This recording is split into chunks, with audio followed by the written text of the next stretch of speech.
Bonjour à tous, je fais cette vidéo, on est le lundi 16 février aujourd'hui quand je fais cette vidéo et je veux vous parler en fait, d'un sujet qui concerne le calendrier. C'est un sujet qui me touche beaucoup et il va y avoir, une sorte de coïncidence dans le calendrier cette semaine, puisqu'on va avoir, 3 calendriers différents, de 3 cultures différentes, de 3 traditions différentes, qui vont en quelque sorte se synchroniser, cette semaine.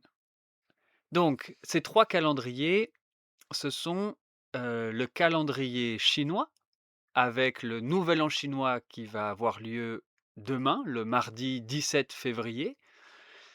Il va y avoir le calendrier de Pâques. Hem Et donc ça va avoir lieu le mercredi 17 février, c'est le mercredi des cendres, le début du carême. Et le jeudi, j'ai dit le mercredi 18 février, c'est le mercredi des cendres, et le jeudi 19 février, c'est le début du ramadan. Et donc ça, c'est le calendrier hégirien, le calendrier des musulmans. Et donc là, on a ces 3 fêtes, le nouvel an chinois, le mercredi des cendres qui marque le début du carême et le début du mois du ramadan qui tombe, le mardi, le mercredi et le jeudi de cette semaine. Mardi 17 février, mercredi 18 février et jeudi 19 février.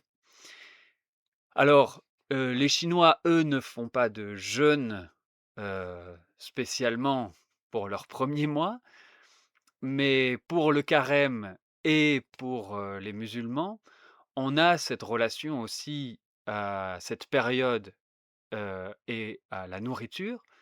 Donc ça va faire quand même quelque chose d'assez particulier parce que, et les chrétiens et les musulmans, enfin les chrétiens qui pratiquent le jeûne, vont être, dans la même période de temps, dans une situation assez similaire.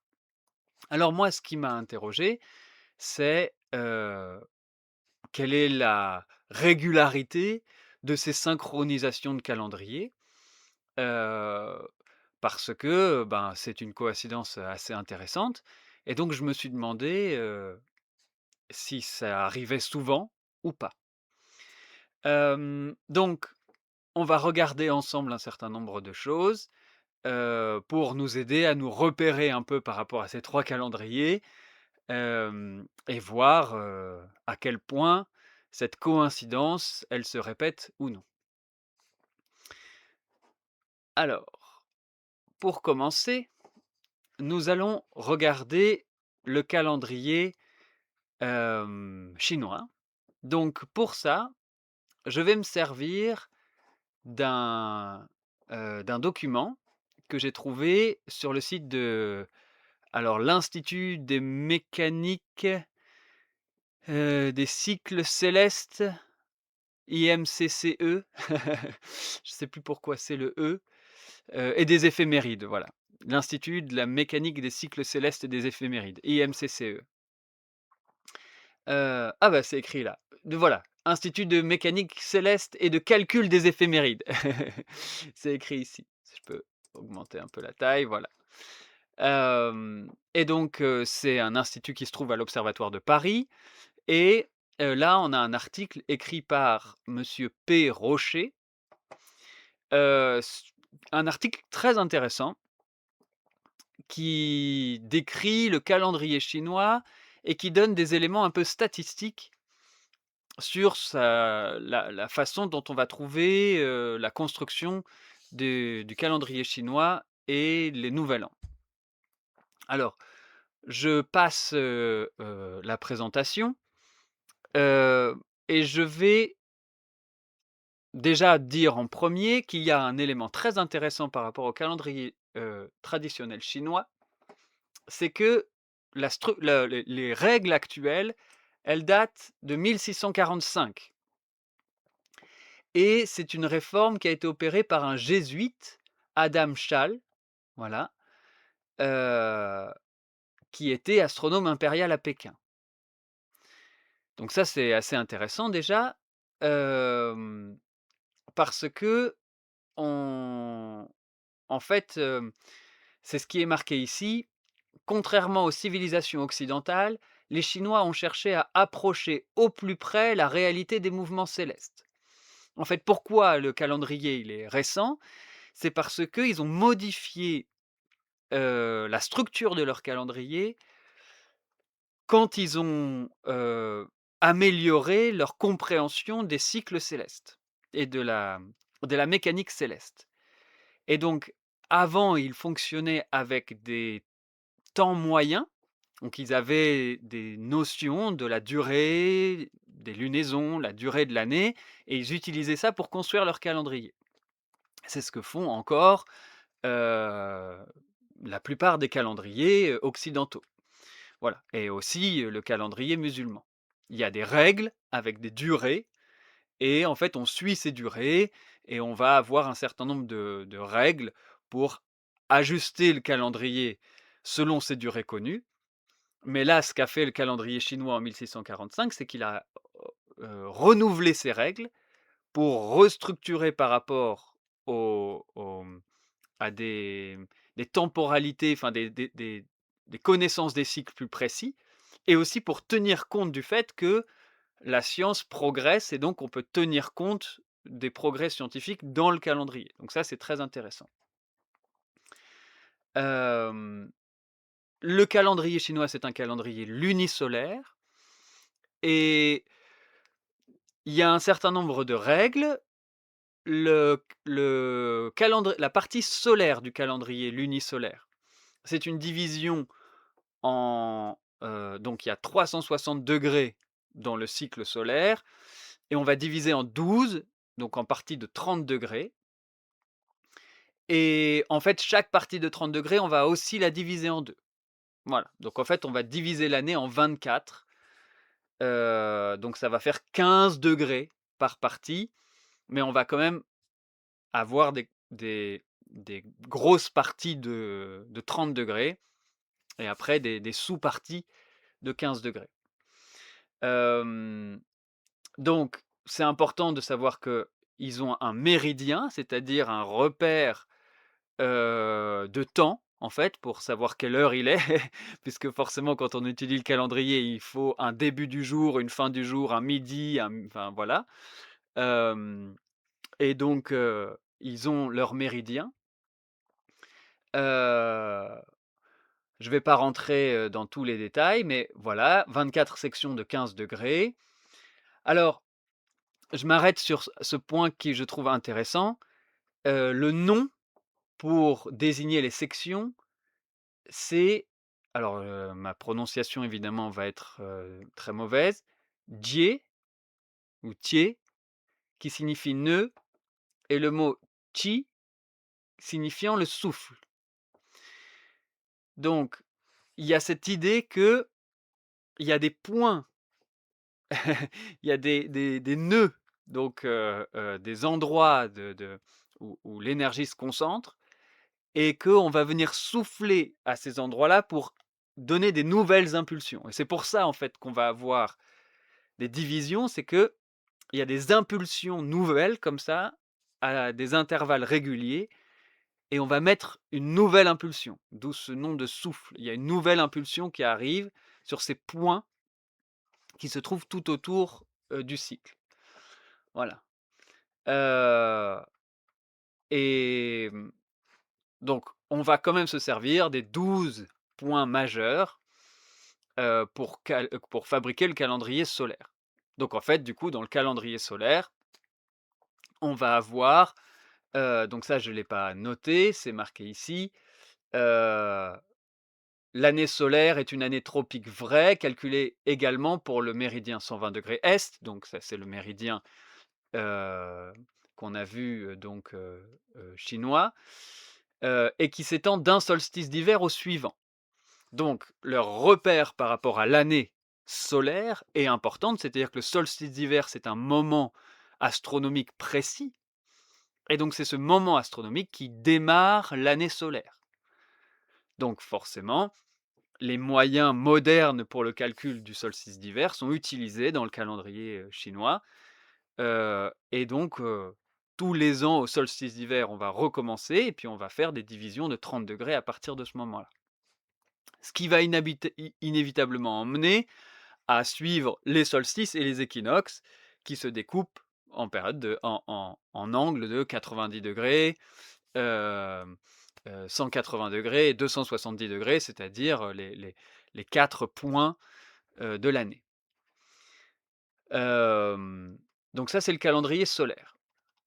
Voilà, je passe un peu les détails, puisque mon but, c'est de parler de la synchronicité entre tous les calendriers, pas forcément de parler du calendrier chinois spécifiquement. Heu, mais donc la particularité des calendriers lunisolaires, donc nous, on ne connaît pas, hein, dans notre calendrier, alors, même si on va le voir avec les fêtes, chrétiennes de Pâques, il y a cette relation à la lune, mais dans nos habitudes, nous n'avons de lien qu'avec le cycle solaire. Voilà, nos mois, on a 12 mois de l'année. Les années, c'est des années solaires et on connaît les saisons avec les équinoxes et les solstices. Notre structure, elle est très solaire. On a peu de lien avec le calendrier lunaire. Alors les Chinois, donc c'est un calendrier lunisolaire, donc ils utilisent la lune et les calendriers lunisolaires, on va le voir, en fait, ils ont tous à peu près le même système, c'est qu'ils utilisent des mois intercalaires parce que des fois il y a 12 mois, des fois il y a 13 mois lunaires dans une année solaire. Donc, parce que des fois il y a 13 mois, il faut rajouter un mois de temps en temps quand, pour ajuster la lune et le soleil. Voilà. Donc c'est, les années embolismiques, voilà, heu, ou les années où on rajoute un mois. Donc la plupart des années lunaires, il y a 12 mois, mais certaines années lunaires, il y a 13 mois, pour garder le lien entre l'année lunaire et l'année solaire et que les 2 ne se décalent pas. Donc ça, c'est le premier point et on va voir, on va voir après avec le calendrier hébraïque, le calendrier des Juifs, cette notion-là, parce qu'ils utilisent le même système, c'est un calendrier lunisolaire. Heu et il y a donc, un certain nombre de règles, on va dire, dans le calendrier chinois, sur la façon de rajouter ces mois intercalaires et en fait, c'est là où c'est très intéressant, c'est que, les mois intercalaires chinois, c'est pas des règles, comment on pourrait dire? Liées à des écrits, comme on peut trouver dans le calendrier hébraïque ou dans le calendrier, dans le calendrier hébraïque, en fait, hein. Mais par exemple, des règles du calendrier, on en trouve aussi dans le calendrier chrétien pour la date de Pâques, c'est des règles, et c'est pas forcément lié à un calcul, moderne. Alors que, les Chinois, ils utilisent un système moderne où ils regardent s'il y a un début de mois solaire entre 2 nouvelles lunes. Donc chaque mois lunaire commence à la nouvelle lune, heu et s'il n'y a pas de mois solaire qui commence entre 2 nouvelles lunes, et ben, on rajoute un mois lunaire, heu, dans la suite. Voilà. Ce qui fait que, si ça arrive une année, qu'il y ait un mois lunaire sans début de mois solaire à l'intérieur, eh bien, on va faire un 13e mois à cette année lunaire-là. Voilà. Hem donc ça, c'est une des règles, voilà. Et en fait, je vais pas rentrer dans tous les détails, je pourrais mettre en lien, ce document qui est très intéressant pour ceux qui veulent aller plus loin. Mais en fait, on va voir que la plupart du temps, les mois intercalaires, ils vont tomber au printemps ou en été Parce que les mois solaires durent plus longtemps à cause du fait que la Terre, elle a pas la même vitesse tout au long de l'année et donc elle fait pas 30°, 1/12 de son cycle. Elle le fait pas dans la même durée et donc les Chinois, ils tiennent compte de ça, ce qui fait que leur mois intercalaire, il va tomber en général aux mêmes périodes de l'année, là où dans d'autres calendriers, le calcul va être un petit peu différent. Hem, la dernière chose qu'il y a besoin de savoir par rapport à la présentation que je vous fais aujourd'hui, c'est comment les Chinois déterminent le début de leur année. Donc, c'est marqué ici, cette règle est très ancienne, elle date de l'an 104 avant Jésus-Christ, c'est la suivante: le solstice d'hiver tombe toujours le 11e mois lunaire. Donc, dans la structure, avec les mois intercalaires, avec, tout ça, il faut toujours s'arranger, quoi qu'il arrive, pour que le 11e mois lunaire, contienne le solstice d'hiver. Donc en fait, en réalité, quand on fait les règles correctement, il n'y a pas besoin d'inventer quoi que ce soit. Il se trouve que en intercalant régulièrement, quand il y a besoin des mois lunaires en plus, les mois lunaires vont, le 11e mois lunaire de chaque année va toujours avoir le solstice d'hiver à l'intérieur. Heu, il suffit donc de remonter de 10 ou parfois 11 lunaisons pour connaître le nouvel an chinois. Voilà. Ce calcul dépend donc de la seconde règle: quand introduit-on un mois supplémentaire? Voilà, bon, je ne vais pas rentrer dedans, mais effectivement, on en fait, on regarde le 11e mois, il faut bien que le 11e mois contienne le solstice d'hiver et après, on regarde s'il faut rajouter un mois ou pas, à partir du nouvel an. Voilà. Bon, peut-être c'est un peu compliqué pour ceux qui découvrent tout, mais en tout cas, cette règle, elle est assez simple, vous voyez. Après, pour la mettre en application, il y a un certain nombre de choses à savoir, mais c'est une règle assez simple, c'est qu'il faut toujours que le 11e mois soit le mois qui contient le solstice d'hiver. Alors, il y a une sorte de, heu, conséquence qui est quasiment tout le temps correcte, mais pas tout le temps. C'est que le nouvel an chinois tombe le jour de la seconde lune après le solstice d'hiver. Donc, la plupart des gens, ils se disent: «Bon, puisque le solstice d'hiver va tomber le 11e mois, on va attendre une autre nouvelle lune, ça va être le 12e mois et la nouvelle lune d'après, bah, ça va être le début, du nouvel an suivant». Voilà, puisqu'il y a que 12 mois lunaires dans une année. Si au solstice d'hiver, on est dans le 11e mois, on attend encore une nouvelle lune, ça fait le 12e mois et on attend encore une nouvelle lune et c'est le début du nouvel an suivant. Sauf que il y a dans de rares cas, ça marche pas de réfléchir comme ça. Voilà. Notamment en 2033, cette règle ne s'appliquera pas. Cette pseudo-règle ne s'appliquera pas. Donc la seule règle qu'il faut se rappeler, c'est le 11e mois lunaire contient toujours le solstice d'hiver. Et aussi le mois supplémentaire est celui qui ne contient pas. Bon, voilà, là c'est un détail. Je ne veux pas rentrer dans tout le détail de comment on rajoute les mois supplémentaires. Mais ce qu'il faut savoir, c'est que donc le nouvel an est lié au solstice d'hiver. C'est quelque chose qui est intéressant parce que les Romains avaient un calendrier. Alors, j'ai pas prévu de vous le montrer, mais je vous le dis juste à l'oral. Les Romains avaient un calendrier un peu similaire où ils avaient 10 mois lunaires et qui commençaient à l'équinoxe de printemps et qui finissaient au solstice d'hiver, autour du solstice d'hiver. Et donc, en fait, entre janvier et février, ils n'avaient pas vraiment de structure de calendrier. Il y avait une sorte de souplesse pour qu'il y ait toujours un lien entre l'équinoxe de printemps et le solstice d'hiver et des mois lunaires.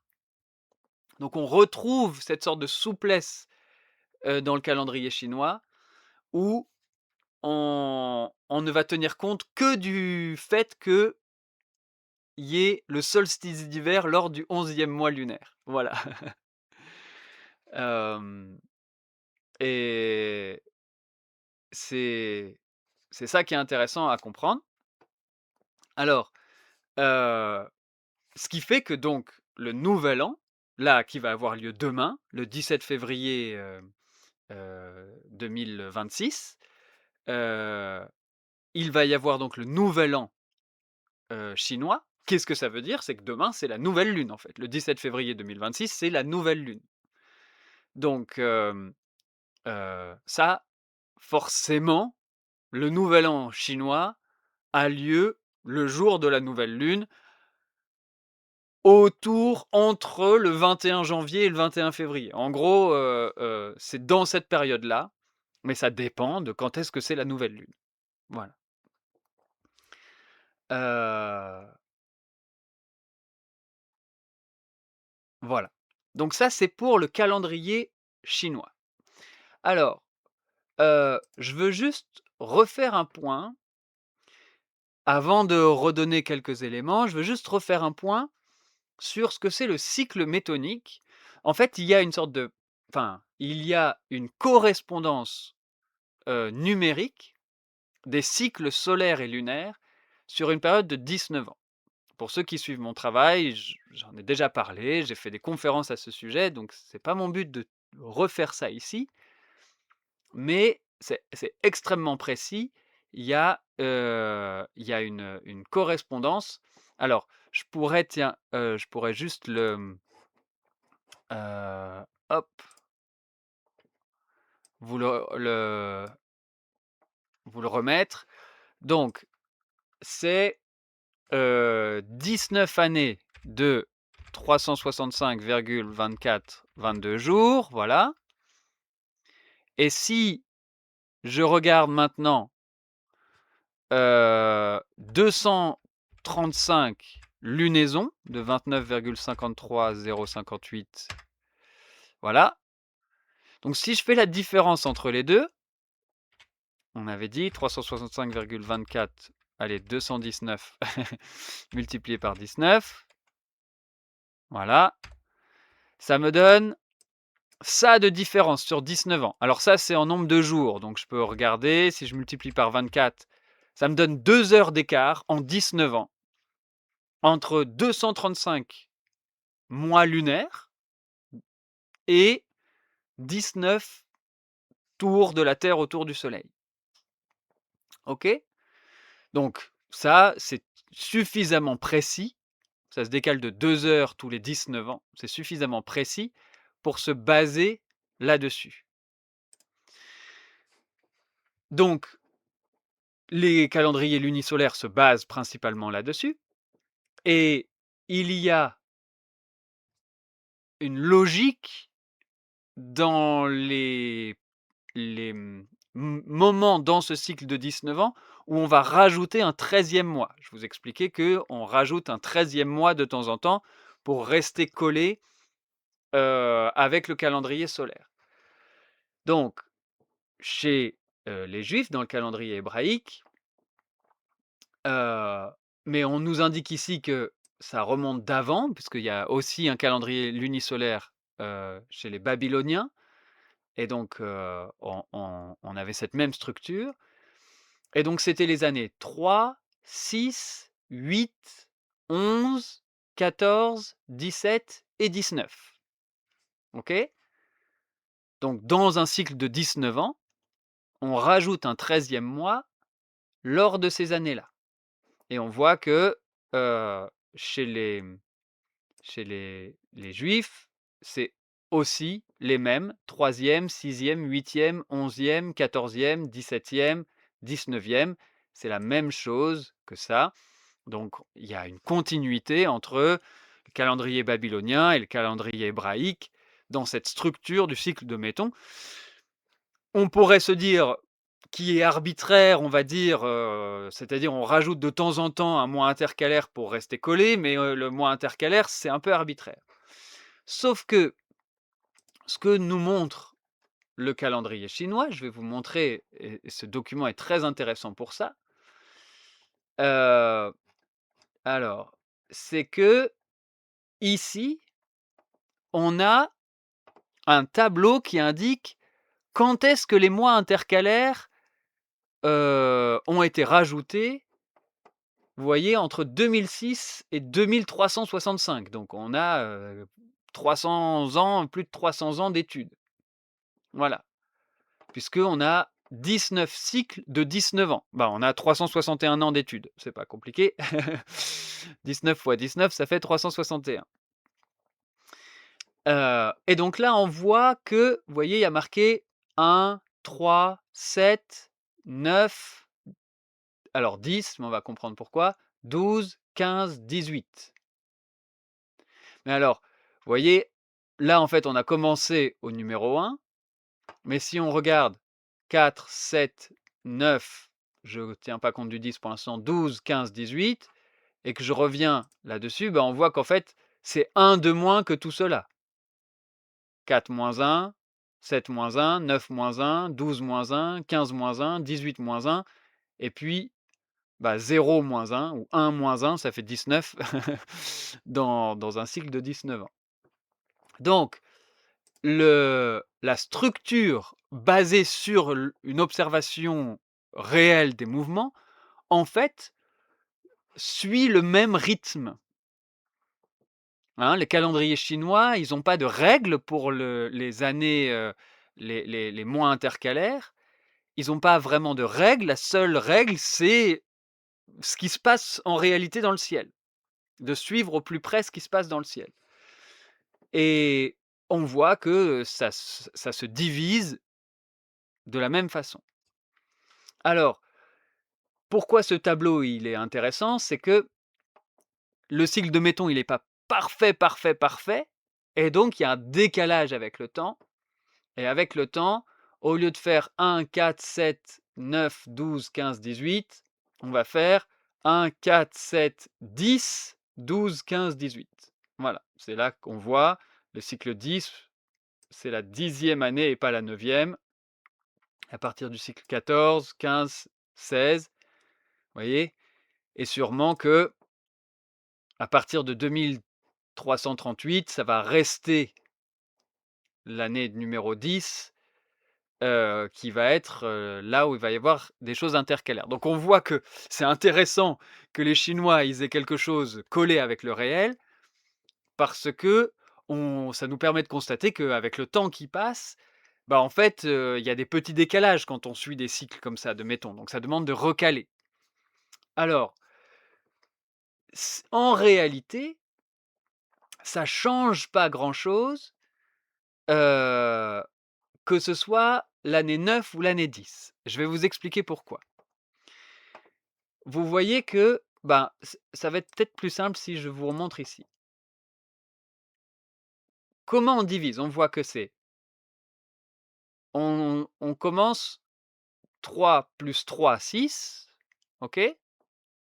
Plus 2, 8, plus 3, 11, plus 3, 14, plus 3, 17, plus 2, 19, plus 3, 3, plus 3, 6, plus 2, 8. Donc en fait, on voit qu'on va de 3 en 3, sauf à 2 moments où on fait que 2 années de plus. Vous voyez? De 6 à 8, on fait un intervalle que de 2 années, et de 17 à 19, on fait aussi un intervalle que de 2 années. Et donc c'est la même chose ici. En fait, de 7 à 9, on fait qu'un intervalle de 2 ans, et de 18 à 1, on fait aussi qu'un intervalle de 2 ans. Donc ça ferait 3, 3, 2, 3, 3, 3, 2. OK? 3, 3, 2, 3, 3, 3, 2. Mais si, au lieu de faire l'année 9, on fait l'année 10, qu'est-ce que ça va changer? Ça va faire 3, 3, 3, 2, 3, 3, 2. Donc en fait, le rythme va pas changer, c'est juste qu'on va se décaler, dans le rythme. Et je vais vous expliquer ça avec un autre sujet complètement différent qui est la musique. En fait, sur notre piano, heu, on a, 7 notes, 7 notes blanches et 5 notes noires. On a do, heu, on a une note noire entre les 2, ré, une note noire entre les 2, mi, pas de note noire, fa, une note noire, sol, une note noire, la, une note noire, si, et pour revenir au do, on n'a pas de note noire. Alors il y a une raison pour laquelle il manque des notes noires entre mi et fa et si et do, c'est parce que d'un point de vue purement vibratoire de l'harmonie en fait des sons, hein, les sons entre eux, ils ont une certaine harmonie, en fait, ils ont une affinité dans la façon dont les fréquences, elles s'organisent, il y a une affinité et ça fait que, les notes peuvent pas être n'importe où. Je vous disais tout à l'heure, les le nom pour les mois solaires, c'est, souffle sur les nœuds. On souffle sur les nœuds ou voilà, il y a notion de nœud et de souffle. Et ben, note, c'est le même mot que nœud, hein, ça a la même origine.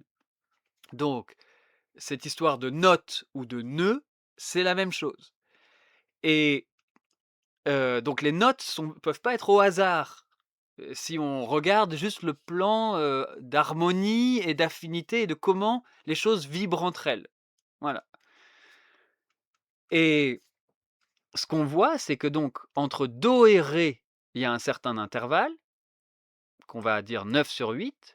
Entre ré et mi, il y a un autre type d'intervalle, 10/9, voilà et donc ça, c'est des tons entiers. On va dire ton majeur et ton mineur pour les distinguer, mais c'est des tons entiers. Mais entre mi et fa, il y a que un demi-ton, 16/15. Vous voyez? Demi-ton. Donc, si on disait que 2 demi-tons, ça faisait un ton, et ben en fait, il manque il faut enlever un demi-ton entre mi et fa. Entre fa et sol, il y a un ton, entre sol et la, il y a un ton, entre la et si, il y a un ton, et entre si et do, de nouveau, il y a que un demi-ton.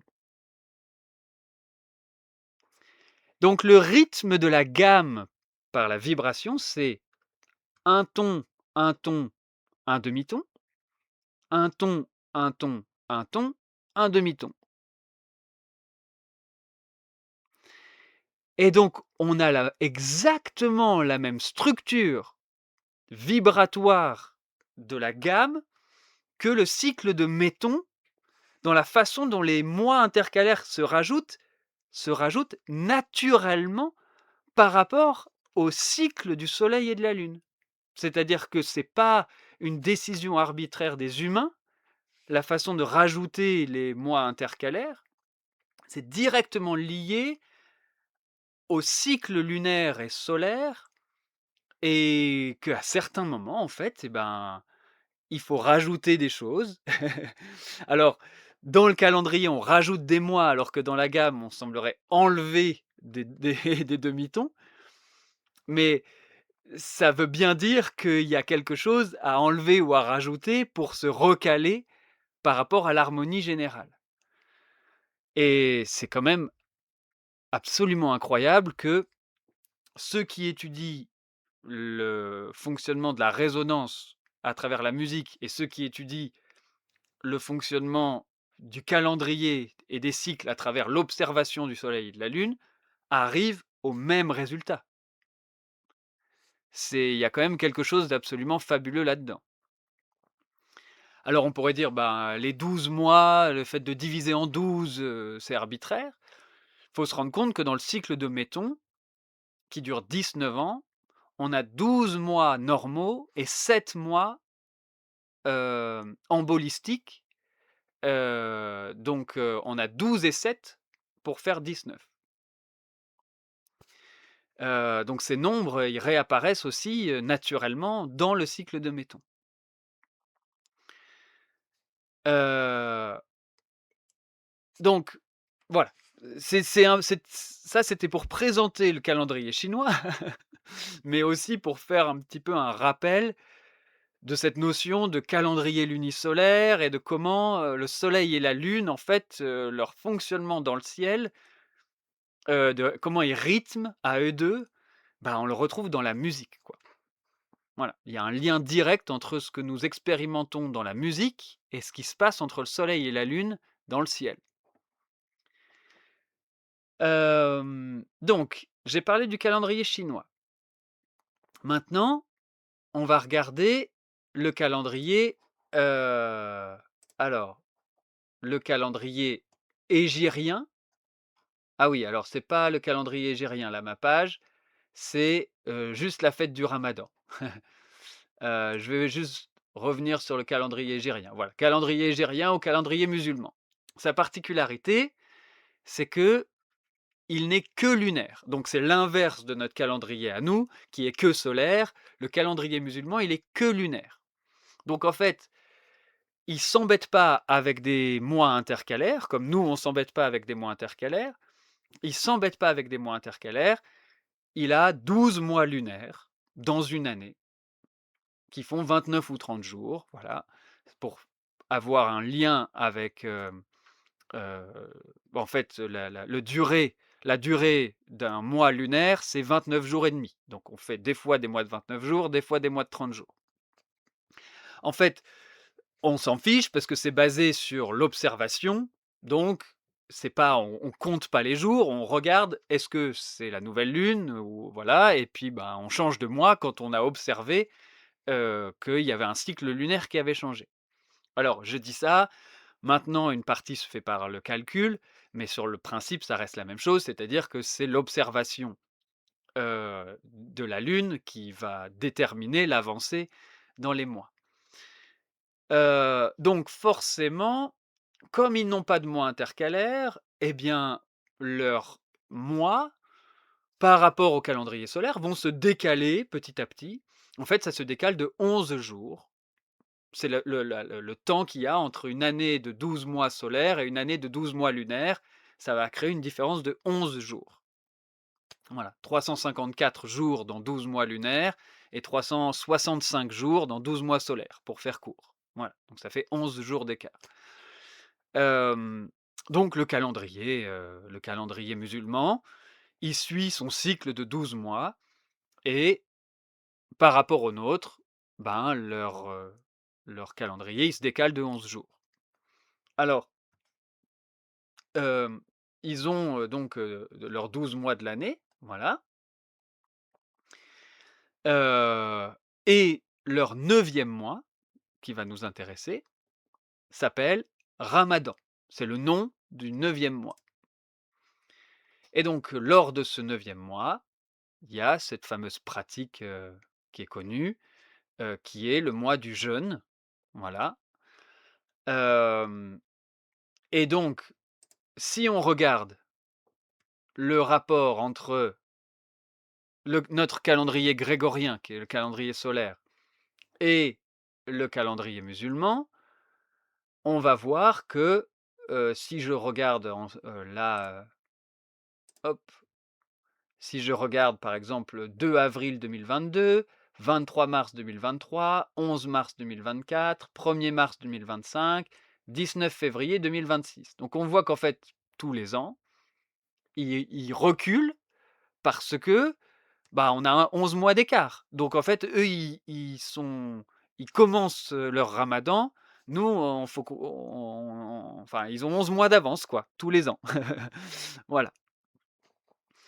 Euh, et donc, ben, ça fait que là, cette année, c'est le 19 février qu'il va y avoir le ramadan. Alors, le mois commence pas, ça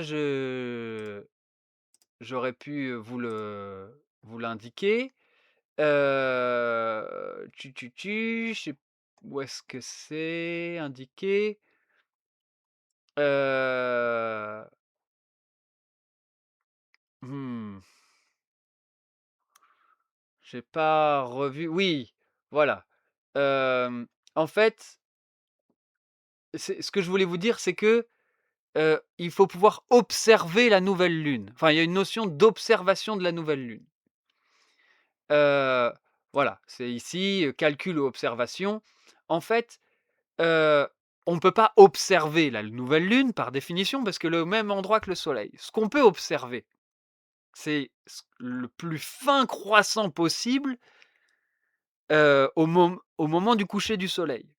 C'est-à-dire qu'il y a le moment de la nouvelle lune et quelques heures, alors ça peut être, parfois ça peut être, je crois de 10 ou 12 heures après la nouvelle lune, on peut déjà voir un très fin croissant une fois que le soleil est couché, mais des fois il faut attendre le jour d'après. Donc pourquoi est-ce que, c'est jamais le même jour que la nouvelle lune, le début du mois dans le calendrier musulman? C'est qu'il faut pouvoir le voir. Donc il y a toujours un petit décalage. Parce que sinon, dans le principe, le calendrier chinois qui commence à la nouvelle lune et le calendrier musulman qui commence aussi à la nouvelle lune devraient avoir leur mois qui coïncident, dans les dates.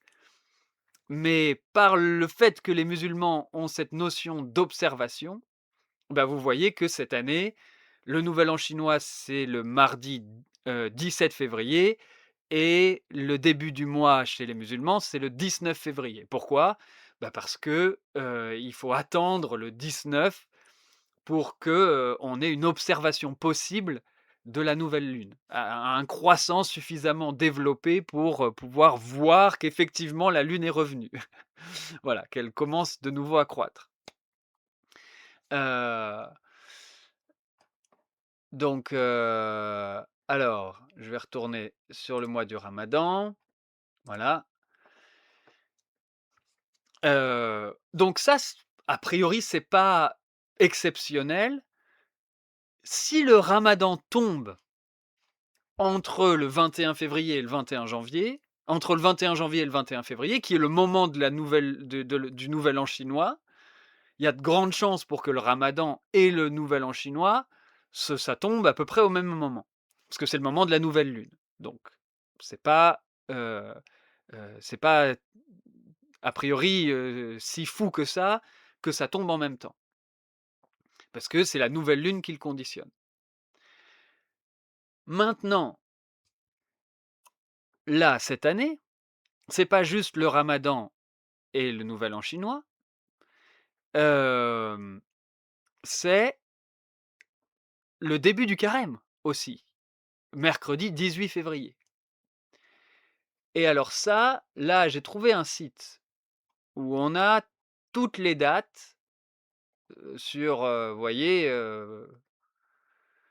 500 517 ans, parce que 2583 parce que justement là, c'est depuis le début du calendrier grégorien, 1582, arrivée du calendrier grégorien et donc on a toutes les fêtes de Pâques jusqu'à 2100 en partant du calendrier grégorien. Bon, nous on va pas avoir besoin d'autant d'années.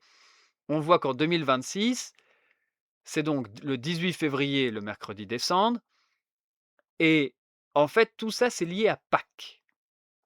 Donc, comment est déterminé le mercredi des Cendres? Et pourquoi ça s'appelle le mercredi des Cendres? C'est parce que c'est toujours relié au dimanche de Pâques. Donc, dans la tradition chrétienne, tout le calendrier est un peu basé sur la semaine et les dimanches. On fait les fêtes le dimanche. Donc, les fêtes importantes, on les fait le dimanche. Je crois la seule exception, c'est Noël qui peut tomber n'importe quel jour de l'année, mais la plupart alors je dis ça et je me rends compte que je dis n'importe quoi parce que forcément, l'Ascension, la Pentecôte, le mercredi des Cendres, il y a quand même un certain nombre de fêtes qui tombent pas des dimanches parce qu'elles sont reliées au dimanche de Pâques. Mais donc, les fêtes que j'ai citées, l'Ascension, la Pentecôte et le mercredi des Cendres, en fait, c'est un nombre de jours précis par rapport à Pâques. Donc le mercredi des Cendres, c'est toujours 46 jours avant le dimanche de Pâques. L'Ascension, c'est toujours 40 jours après Pâques. Et la Pentecôte, c'est toujours 50 jours après Pâques. Donc on a des nombres entiers comme ça. Alors 46 jours, vous allez me dire, «Qu'est-ce que c'est cette histoire?» En fait, heu, il y a 40 jours entre le mercredi des cendres et le carême et entre le mercredi des cendres et le dimanche des rameaux, pardon, il y a 40 jours et ensuite, il y a ce qu'on appelle la semaine sainte, qui est la semaine qui va du dimanche des rameaux au dimanche de Pâques. Donc, on rajoute une semaine aux 40 jours. J'ai dit 46 tout à l'heure, c'est 46 entre, mais donc si on compte et le mercredi des cendres et le dimanche de Pâques, en tout, ça fait 47 jours. 40 jours plus une semaine. Voilà. Donc on voit qu'on a cette notion de 40 jours, hein. D'ailleurs, il doit y avoir, là, mes connaissances sont limitées. Dans les pratiques, il doit y avoir une légère différence entre les 40 jours entre le mercredi des cendres et les rameaux et la semaine sainte en termes de règles, de jeûne et tout ça, ça doit être un peu différent. Heu, mais en tout cas, on a 40 jours qui sont marqués pour le carême entre le mercredi des cendres et le dimanche des rameaux. Et on voit bien que cette période de 40 jours, elle est de nouveau utilisée après Pâques pour, aller du dimanche de Pâques à l'Ascension, hein. Mais donc en fait, cette période de 40 jours, elle a rien à voir avec la lune. Alors, comment on calcule Pâques? Ça, c'est une grande question. Il y a des gens, ils consacrent leur vie à ça. En tout cas, avant qu'il y ait des ordinateurs, peut-être maintenant, il y a besoin de moins de temps humain. Mais la date de Pâques, en fait, c'est une date lunisolaire. Donc, on dit que notre calendrier, il est que solaire, mais la date de Pâques, elle est lunisolaire. Et donc, toutes les dates associées, forcément, elles sont lunisolaires aussi, même si elles ne sont pas directement reliées à la Lune, a priori, mais elles sont, lunisolaires par effet de causalité par rapport au fait que c'est Pâques qui est lunisolaire. Donc Pâques, ça a besoin de 2 conditions. Il faut que l'équinoxe de printemps soit passé, enfin 3 conditions. Il faut que l'équinoxe de printemps soit passé, il faut que ce soit la pleine lune et il faut que ce soit un dimanche. C'est ça les 3 conditions. Il y a des subtilités et Howard, a fait des conférences là-dessus et notamment par rapport à 2019, il y avait eu justement un moment un peu où la règle était mise en danger parce que ces 3 événements se sont déroulés, à quelques heures d'écart et ça semblait, la date qui avait été fixée semblait pas être la bonne par rapport à la définition. Donc on voit qu'il y a quand même des petites subtilités, par rapport à juste ces 3 critères et c'est toujours quand il y a comme ça ces moments exceptionnels par rapport aux règles qu'on se fixe, des sortes d'exceptions aux règles qui montrent qui obligent en fait à révéler un peu les intentions réelles ou la, mmh, la oui, les intentions réelles derrière ces fêtes parce que, on voit bien que, il y a un certain nombre de critères qui sont pas donnés, mais où on est obligé de les constater quand il y a des moments comme ça un peu exceptionnels qui font que les critères, les plus simples suffisent plus. Voilà. Donc c'était le cas en 2019 et en 2033, pareil, dans le calendrier chinois, il y a un certain nombre de contextes, calendaires qui fait que, les pseudo-règles que les gens ont, elles suffisent plus, pour fabriquer le calendrier, chinois en 2033. Il faut les vraies règles, voilà. Hem, donc, heu, c'est donc une pleine lune qui suit l'équinoxe. Donc on a un phénomène de calendrier lunaire pour Pâques. Donc c'est quand même intéressant et la vraie question donc, la conclusion là de ma de ma vidéo, c'est pourquoi le mercredi des cendres, qui a priori est pas une date lunaire, se retrouve à tomber au même moment que la nouvelle lune qui détermine le début du ramadan et le début du calendrier chinois. Et ben en fait, je vous ai parlé de 46 jours, 47 jours, voilà. 40 jours plus 7 jours. Un mois lunaire, ça dure 29 ou 30 jours. Donc un demi-mois lunaire, ça dure 15 jours. Donc entre une pleine lune et une pleine lune et la pleine lune d'avant, il y a 30 jours. Et entre la pleine lune et la nouvelle lune, il y a environ 15 jours. Ça fait qu'il y a 45 jours environ entre une pleine lune et une nouvelle lune d'un mois et demi avant. Et donc on voit que là, à cause de ça, eh ben, la période entre le mercredi des cendres et Pâques, en fait, elle coïncide entre une pleine lune et une nouvelle lune. Et donc il y a de grandes chances pour que le mercredi des cendres tombe au moment de la nouvelle lune. À peu près, à quelques jours près. Il y a de grandes chances pour que le mercredi des cendres, ce soit la nouvelle lune de février. Alors, je vais vous montrer maintenant. Hop, je vais vous montrer maintenant, c'est ici. Voilà. J'ai fait une sorte de petite synthèse hem, des différents calendriers avec les dates, heu, pour vous montrer comment effectivement de temps en temps les calendriers coïncident et puis des fois ils coïncident plus. Alors, déjà, le plus évident, le calendrier, musulman avec le début du ramadan, évidemment lui, c'est pas un calendrier lunisolaire, contrairement au calendrier de Pâques et au calendrier chinois. Donc lui, en fait, bah, des fois, ça va tomber en février, le ramadan, et puis, en fait, ça va tomber en février pendant un certain temps, puis ça va continuer à se décaler, et puis après, il faudra attendre plus de 30 ans pour que ça revienne en février. Vous voyez, 1961, le ramadan, c'est le dimanche 19 février. 1994, ça revient le dimanche 13 février. 2026, jeudi 19 février. Donc, vous voyez qu'on a 32 ou 33 ans pour que ça fasse le tour. C'est logique parce que 33 fois 11, ça va faire, alors attendez, ma, ma tête me lâche, 363. Voilà, donc 365 jours, c'est une année complète. Vous voyez, 33 ans, ça se décale de 11 jours par an. Donc, euh, on comprend bien que le ramadan fait un tour complet du calendrier à peu près en 33 ans.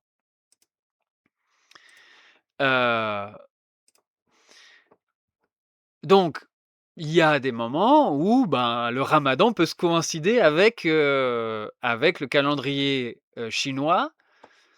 Mais moi, ce qui m'intéressait dans cette histoire, c'était pourquoi le mercredi des cendres, il coïncide aussi. Parce qu'a priori, c'est pas une fête liée à la nouvelle lune. On nous dit pas le mercredi des cendres tombe à la nouvelle lune.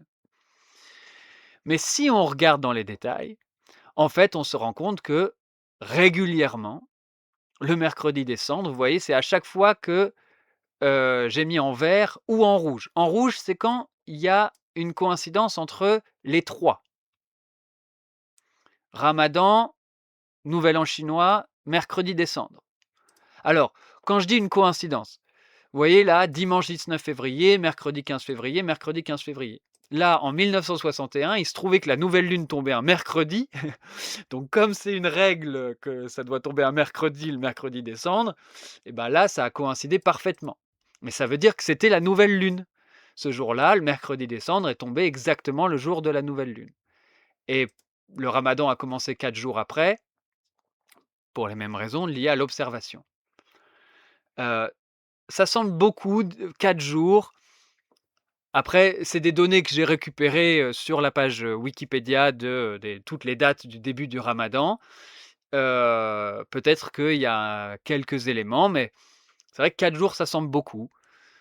Mais en tout cas, on a On a ici le Nouvel An chinois, ça c'est pareil, je l'ai récupéré sur le site de l'Observatoire de Hong Kong.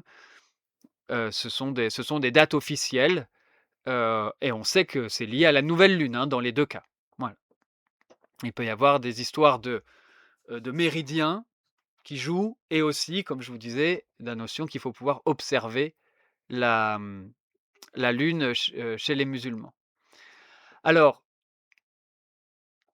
il va y avoir, puisque, dans le calendrier, de Pâques, il faut attendre l'équinoxe. Ça peut pas être, c'est pas la lune la plus proche de l'équinoxe, c'est pas la pleine lune la plus proche de l'équinoxe, il faut attendre que l'équinoxe soit passé. Et ben des fois, il faut attendre longtemps et donc ça décale toutes les fêtes de Pâques, ça les décale vers le printemps et ce qui fait qu'on peut avoir des fois, le mercredi décembre qui tombe en mars. Vous voyez là, mercredi 2 mars, mercredi 7 mars, mercredi 3 mars. Vous voyez que ça peut arriver et donc dans ces cas-là et bah, évidemment, ça va pas coïncider avec le nouvel an chinois. Parce qu'en fait, on se décale carrément d'une lunaison entière. Vous voyez que quand ça tombe en mars, bah, le calendrier chinois, pourquoi ça coïncide pas? C'est parce il a carrément une lunaison d'écart, vous voyez? 28 janvier au 2 mars, il doit y avoir à peu près 30 jours. Du 5 février au 7 mars, il y a 30 jours encore. Du 2 février au 3 mars, il y a 30 jours. C'est-à-dire que la raison pour laquelle ça coïncide pas, c'est pas parce que, le mercredi décembre ne tombe pas au moment d'une nouvelle lune, c'est juste parce qu'il se décale d'une lunaison entière. Donc c'est toujours, au moment d'une nouvelle lune, mais la nouvelle lune suivante. Ça va pas être le nouvel an chinois, ça va être le début du deuxième mois. Du deuxième mois chinois. Donc ça déjà on peut l'acter, c'est toujours au moment de la nouvelle lune que tombe le mercredi décembre. Voilà, à quelques jours près, pour la raison qu'il y a cette règle de la semaine qui va venir, là-dedans et que donc même si, en fait, c'est par rapport à la pleine lune, parfois et ben, vous voyez, si la pleine lune tombe un lundi, il faut attendre le dimanche qui suit, donc on va encore rajouter 6 jours de plus. Donc forcément, en rajoutant 6 jours de plus, bah, on décale encore par rapport à la réalité de la nouvelle lune ou de la pleine lune. Mais, sur le principe, 40 jours plus une semaine et ben, ça nous fait une lunaison et demie. Donc sur le principe, on est au moment de la nouvelle lune. Alors là, bon, ceux qui voudront regarder plus en détail, mon tableau, en 1962, j'ai supposé que Pâques aurait pu tomber le dimanche 25 mars, parce qu'en fait, il y a eu une pleine lune le mercredi 21 mars. Et alors la définition, c'est la pleine lune qui suit l'équinoxe.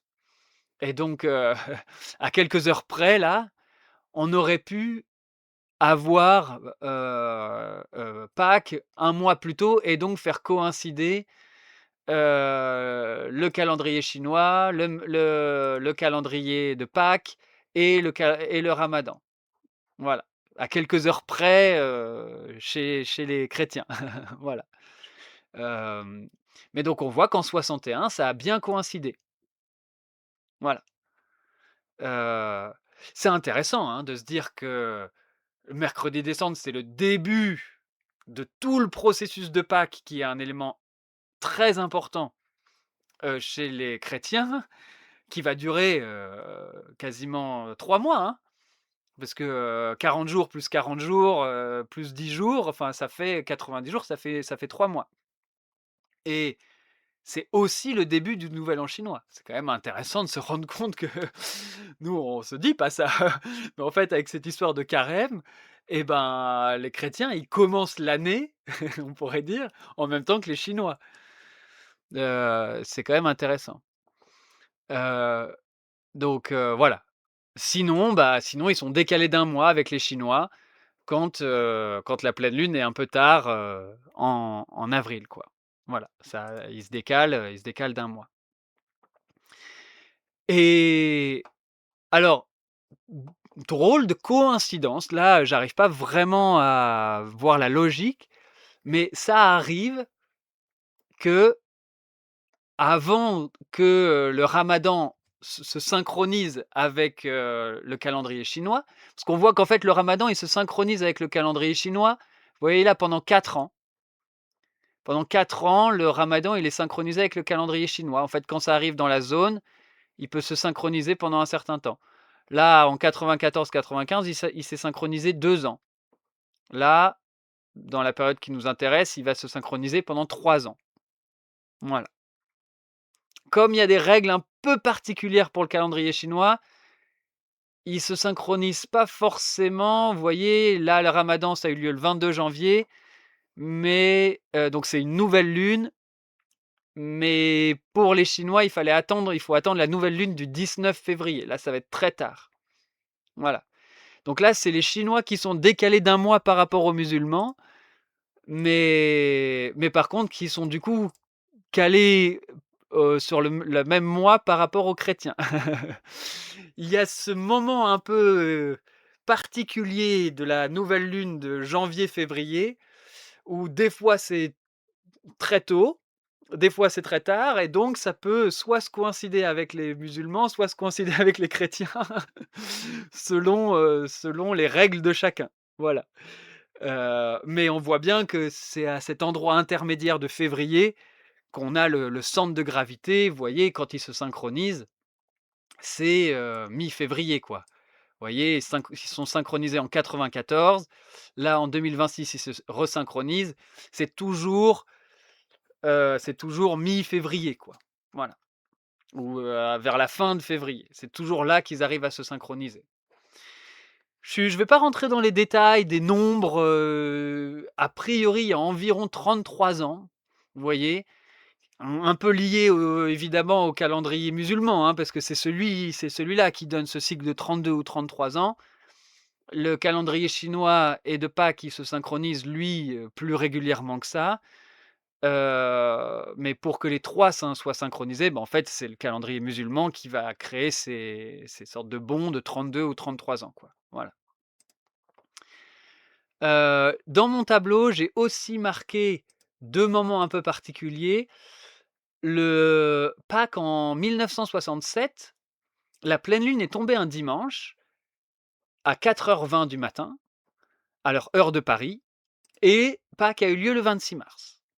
En 94, c'est tombé un dimanche à 13h10, et là, Pâques a eu lieu le dimanche d'après. Donc ça veut dire qu'il y a forcément une notion de fuseau horaire et de méridien dans l'histoire, parce que, a priori, on est dans exactement la même configuration, mais parce qu'il y en a un qui a eu lieu à 4h20 et l'autre à 13h10, et ben, ça change la donne. Donc ce que je suppose, c'est que celui-ci, en réalité, s'est déterminé à partir d'un méridien où on était encore samedi, quoi. On n'était pas passé à dimanche. Et donc le dimanche qui suit la pleine lune était le 26 mars. Alors que là, le dimanche si la pleine lune est le 27 mars, il faut attendre une semaine complète si ça tombe un dimanche. Alors que là, on peut supposer que au méridien de référence, on n'était pas encore dimanche. C'est pour ça que ça semble être la même date. Voilà. Donc vous voyez, il y a des petites subtilités comme ça qui apparaissent uniquement quand parce qu'on ne dit pas, hein, qu'il y a un méridien de référence normalement pour Pâques, mais dans les cas où, on est obligé de le savoir et ben on voit bien que, ça rentre en considération. Donc voilà. Dernière chose que je voudrais vous dire, pour vous donner un petit peu, la notion de l'importance de cette année 2026. Il se trouve que cette année, il y a un autre phénomène, c'est hop, qu'il y a une éclipse de soleil au moment de la nouvelle lune. Alors, comme vous voyez sur ce petit dessin, Allez, hop, voilà. Comme vous voyez sur ce petit dessin, c'est une éclipse. Alors peut-être je peux zoomer un peu pour que vous voyez un petit peu plus. Voilà. Vous voyez le petit point rouge là, c'est l'endroit où on peut voir l'éclipse totale. Ça, c'est l'Antarctique. En gros, personne va voir l'éclipse totale. Partiellement, il peut y avoir des gens dans le au bord de l'Amérique, du Sud et un peu de l'Afrique du Sud et Madagascar. Voilà, une partie de voilà, qui peuvent voir l'éclipse partielle. L'éclipse totale, elle est visible vraiment que, sur un bateau ou une partie de l'Antarctique s'il y a des gens qui vivent là-bas. Hem, mais ça, c'est quand même assez exceptionnel parce que des coïncidences, calendrier musulman, calendrier, chinois et calendrier chrétien, il y en a pas tous les 4 matins, hein, c'est à peu près tous les 30 ans, 33 ans exactement et le fait qu'il y ait une éclipse, donc pour qu'il y ait une éclipse, à cette date-là, ça, c'est les Saros et je vais pas rentrer dans le détail là maintenant, mais en gros, on va retrouver une éclipse le 17 février tous les 18 ans. Heu, donc vous imaginez bien que la probabilité pour qu'on ait une éclipse, au moment de la synchronisation des calendriers musulmans, chinois et chrétiens, là, je pense que c'est très, très rare, j'ai pas fait le calcul, mais ça doit être quand même, au je dirais, il f en c'est faut ça se compte par siècle, quoi, hein. C'est une fois tous les tant de siècles. Mais en gros, il y a une chance dans une vie humaine, voire peut-être certaines personnes n'auront jamais la possibilité de toute leur vie de vivre cette expérience. Donc tout ça pour dire que, heu, cette semaine, a priori, ça va être un moment important pour beaucoup de gens sur cette planète. Parce que le nouvel an chinois, c'est important pour plein de gens et pas que pour les Chinois. Le début du ramadan, c'est important pour plein de gens et voilà et le début du carême, c'est aussi important pour plein de gens et l'éclipse, même si on la voit pas, c'est un moment important aussi. Donc, ben, voilà, c'est un moment important pour tout le monde et j'espère que, cette petite vidéo, vous aura permis de voir un petit peu plus clair. Ce qui est peut-être intéressant de retenir donc, c'est la structure du calendrier chinois qui cherche à rester le plus proche de la modernité. Cette relation entre les cycles soli le calendrier lunisolaire et la gamme musicale. La connexion entre le calendrier lunaire musulman et le calendrier chinois et je pense que peu de gens le pensent comme ça, mais la relation entre le début du carême et la nouvelle lune.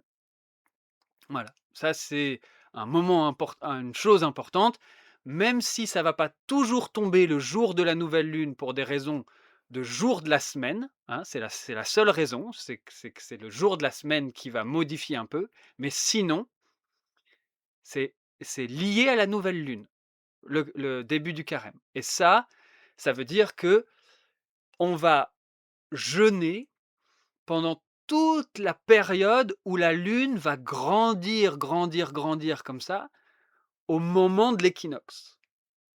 Un moment où le soleil lui-même et les jours, augmentent. Donc on a une sorte de synchronisation d'une phase de croissance entre le soleil et la lune et donc a priori, c'est un moment où faut pas avoir trop, heu, d'énergie dans la tête, quoi. Il faut essayer de rester assez calme et peut-être le jeûne, traditionnellement a aidé les populations, à garder leur sang-froid, par rapport, à cette période. Bon, c'est hypothétique, mais en tout cas, c'est intéressant de constater qu'aujourd'hui, il y a plus grand chose qui relie le jeûne avec ces phénomènes de calendrier lunisolaire.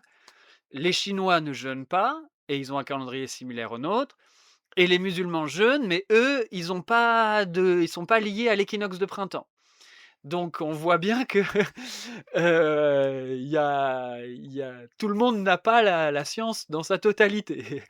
Mais comme il y a cette semaine une sorte de synchronisation, bah, ça nous permet justement de nous rendre compte de ces subtilités qui existent entre les calendriers et puis les cycles, lunisolaires.